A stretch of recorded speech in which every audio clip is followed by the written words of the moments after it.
En mitad de una carretera secundaria, sumergido en una niebla que borraba cualquier horizonte, Eduardo clavaba los ojos en la línea blanca del asfalto para no perder la marca en aquella noche oscura. Estaba muy tenso y nervioso, aferrándose al volante como si fuera lo único sólido en el mundo. Se dirigía ilusionado hacia la casa de su nueva novia para sorprenderla en el día de su cumpleaños. Llevaba un anillo de compromiso y le pediría matrimonio en ese día tan especial. De repente, los faros iluminaron una silueta apenas perceptible cruzando la calzada. El corazón le dio un vuelco y durante un segundo sintió que el coche patinaba, flotando entre dos realidades. En la ventanilla, el reflejo de un rostro desdibujado le devolvió una mirada helada, aunque sus propios ojos temblaban de miedo. A su lado tenía una mujer como copiloto, quieta y silenciosa, con la mirada fija hacia el frente, y parecía tan fuera de lugar como la niebla misma. Llevaba el abrigo abrochado hasta el cuello y sus manos entrelazadas sobre el regazo. No había intercambio de palabras, solo el eco del GPS alterando la tranquilidad. Por favor, gire a la derecha en 200 metros para elegir una ruta alternativa más rápida. Eduardo consultó el móvil, dudando si seguir la indicación de la máquina. La lógica le gritaba que continuara por la ruta conocida, pero una ansiedad inexplicable lo empujó a obedecer aquella orden. Giró de repente y los árboles se cerraron sobre el coche como una jaula de sombras y ramas. De fondo la radio encendía y apagaba ruidos inexplicables. No se escuchaban canciones, solo fragmentos de voces apagadas que se iban fundiendo con los propios pensamientos de Eduardo. El tiempo parecía distorsionarse dentro del coche, y los minutos se repetían sin cesar en el reloj digital del salpicadero. La mujer en el asiento de al lado ni siquiera pestañeaba. Cada segundo, la urgencia de llegar y la sensación de que algo horrible se acercaba se mezclaban en el aire, que era más denso que la propia bruma exterior. Las noches más densas nos insinúan verdades que desearíamos no escuchar. No conviene ignorar las señales, pero a veces, la peor amenaza es la que viaja dentro de nosotros. La ruta alternativa se iba volviendo cada vez más estrecha, con la niebla espesándose hasta transformar toda su realidad en un pasillo cegador. Eduardo imaginaba que si abría la ventanilla, la bruma le envolvería la cara como una mano húmeda y fría dispuesta a ahogarlo. Nadie en su sano juicio conduciría por esa zona apartada de todo y de todos, y cuanto más avanzaban, más sentía el peso de que algo no estaba yendo bien en aquella ruta. Su acompañante mantenía la misma postura rígida de antes.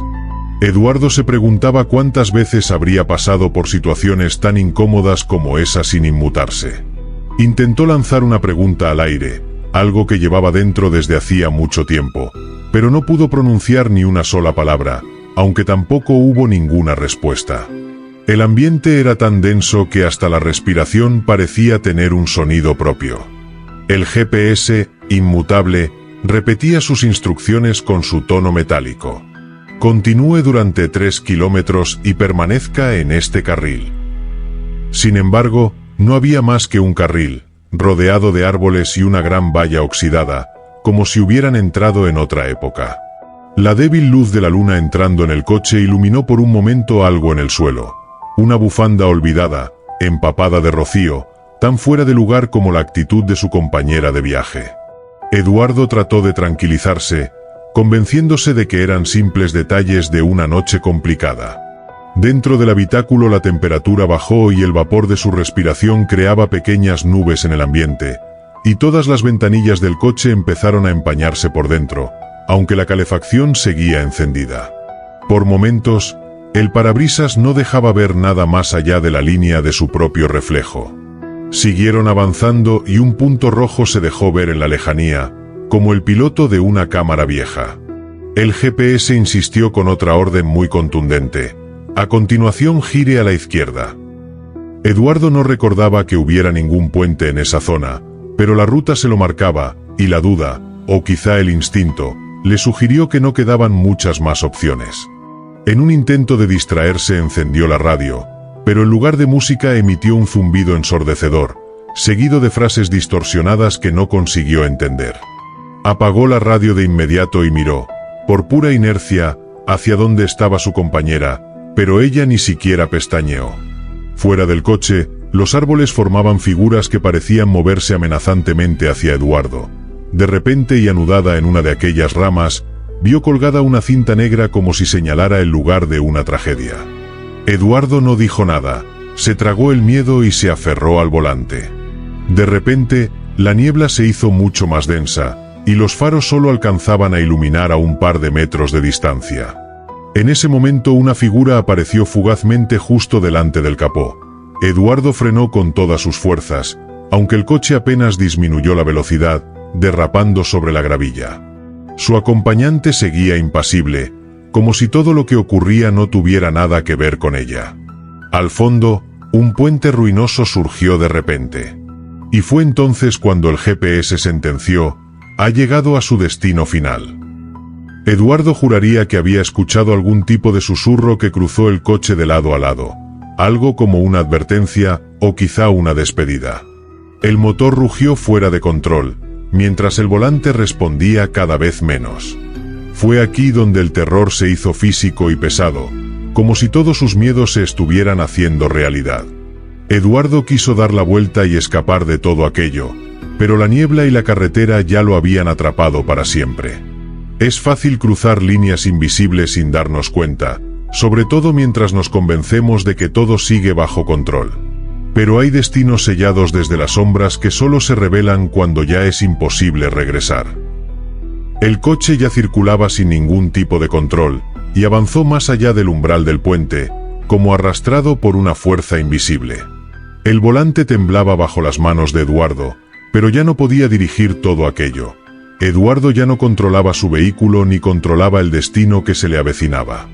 Afuera, la niebla se volvió tan espesa que el mundo pareció disolverse, engullendo hasta el propio tiempo. Los faros solo proyectaban una luz mustia, apenas suficiente para revelar que bajo el puente lo esperaba un abismo profundo, cubierto de sombras aún más densas. De pronto, la radio volvió a la vida, distorsionando una melodía que Eduardo no identificó al principio, aunque sí que hizo temblar todo su cuerpo. Lo que sonaba en la radio era el vals que había bailado en su propia boda. Sintió como el aire se volvía pesado y por primera vez en el viaje, la mujer que iba a su lado giró lentamente la cabeza para mirarlo, y justo en ese momento Eduardo la pudo ver claramente. Aquello que viajaba junto a él era el espectro de su difunta mujer, la misma que había tirado por las escaleras de su casa unas semanas antes. La mató porque se había convertido en un obstáculo para su nueva relación, a la que ahora iba a pedir matrimonio. Los ojos del espectro, antes inertes, brillaban ahora con una luz rojiza, llenos de reproches y de una macabra venganza. En ese momento los recuerdos más oscuros brotaron sin ningún control. Recordaba que hubo una gran discusión, luego se oyó un grito, el crujido escalofriante de un cuerpo rompiéndose en aquella escalera, y finalmente el sonido del reloj del salón como testigo de todo aquello, que se había parado a las 2:34 de la madrugada, justo a la hora en que la mató. Las manos de Eduardo buscaron ayuda, pero solo encontraron un gran vacío, una furia inmensa y aquella espesa niebla. Finalmente el coche se estrelló violentamente contra las piedras del puente. El impacto fue brutal, pero contra todo pronóstico Eduardo no perdió la conciencia en ningún momento, y esto también formaba parte del macabro plan de venganza. En medio de aquel caos, la que había sido su mujer acercó su rostro frío al suyo y le susurró palabras que resonaron en la cabeza de Eduardo como una sentencia mortal. El horror no fue la certeza de la muerte, sino esa verdad incómoda que tuvo que escuchar mientras se desangraba y agonizaba.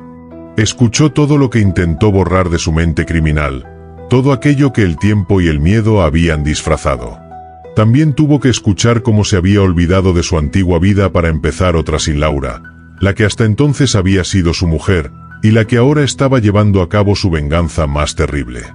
Justo entonces la niebla invadió todo el habitáculo del coche, lacerando su piel y manteniéndolo despierto, mientras en el exterior, el mundo callaba. A las 2:34, y en el silencio más absoluto, Eduardo exhaló su último aliento lleno de dolor y sufrimiento, justo a la misma hora en la que había matado a su mujer. Frente al parabrisas, solo quedaron el reflejo de Laura y el vacío donde antes latía un corazón. Nunca se encontraron sus restos. El coche se mantuvo oculto para siempre entre las sombras y la bruma, sin testigos y sin ningún tipo de redención.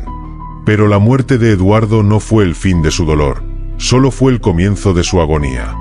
Porque su difunta esposa le estaba esperando para perpetuar su sufrimiento y su venganza, mucho más allá de este plano terrenal.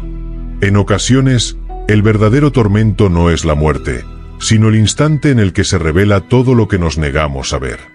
Hay quienes creen poder escapar de su historia, pero tarde o temprano, todas las sombras reclaman su deuda. Recordad que en la noche más densa, ni el olvido ni la niebla pueden esconder la culpa para siempre. El horror más puro siempre viaja con nosotros, hasta el último kilómetro.